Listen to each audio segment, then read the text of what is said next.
There cannot be peace and stability in Syria without accountability and justice. The government must investigate all reports of abuses in Soweto and hold the perpetrators accountable. On June 30th, President Trump signed an executive order that terminated the U.S. Syria sanctions program, while allowing us to maintain sanctions where appropriate, including against Bashar al-Assad, his associates, ISIS and other terrorist organizations, as well as other destabilizing regional actors. The President made clear that we are easing sanctions in order to give Syrians the chance they deserve at greatness.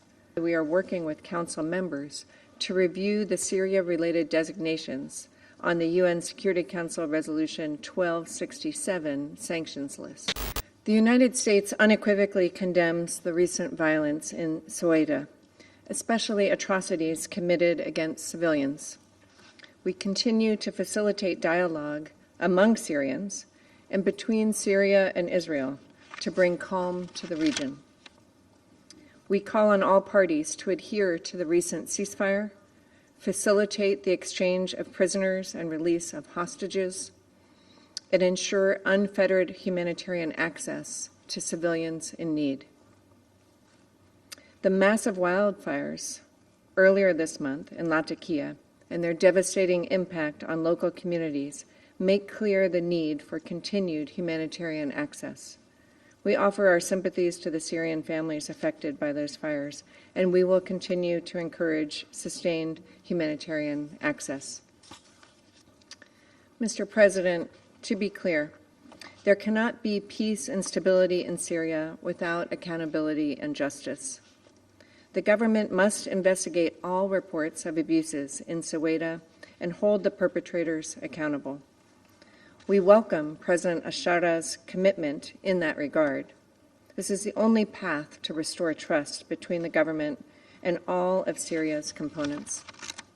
In the same vein, we applaud the work of the Syrian Fact-Finding Committee that investigated the March coastal violence, and we look forward to seeing the full report of the investigation. We echo the committee's call for the Syrian government to investigate and prosecute related crimes. There must be no impunity, regardless of the perpetrator. We also reaffirm our support for the territorial unity of Syria and for a political transition that includes representatives of all Syrians at the highest levels. Credible, non-sectarian governance is the best path to avoid future conflict.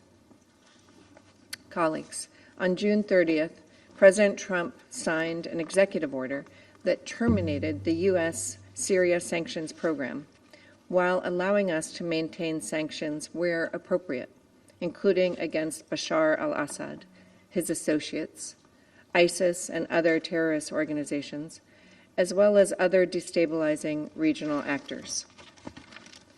Consistent with the President's executive order, the Department of State revoked the foreign terrorist organization designation of Hayat Tahrir al-Sham, effective July 8th.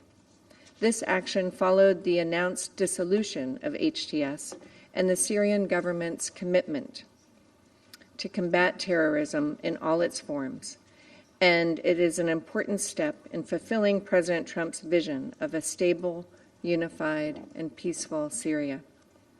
The President made clear that we are easing sanctions in order to give Syrians the chance they deserve at greatness. Success is not guaranteed. That is why we are working with Council members to review the Syria-related designations on the UN Security Council Resolution 1267 sanctions list. In doing so, we believe the Security Council should focus on two objectives. First, the Council should ensure UN sanctions do not inhibit Syrian or international efforts to rebuild and stabilize the country.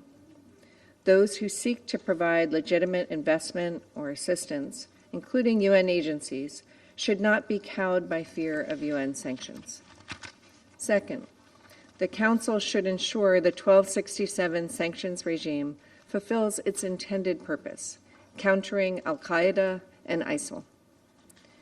The Syrian government has made a clear commitment to combat al-Qaeda and ISIL, and both groups are equally clear that they oppose the new government and are threatening to destroy it. Council members should not take those threats lightly. The Council can and must adjust its sanctions so the Syrian government can prevail in the fight against terrorism while keeping the most dangerous and unrepentant actors designated. In parallel, we will continue to work with partners in the region to ensure ISIS and other terrorist organizations are unable to benefit from Syria's reintegration into the global economy. Mr. President, we understand the Secretary General's strategic assessment report on Syria has been finalized. We look forward to the Secretariat sharing and discussing the report with Council members. We are following this issue with great interest, and the Council must consider the best way to shape and support the UN's continued presence in Syria to support the Syrian government and people. I thank you.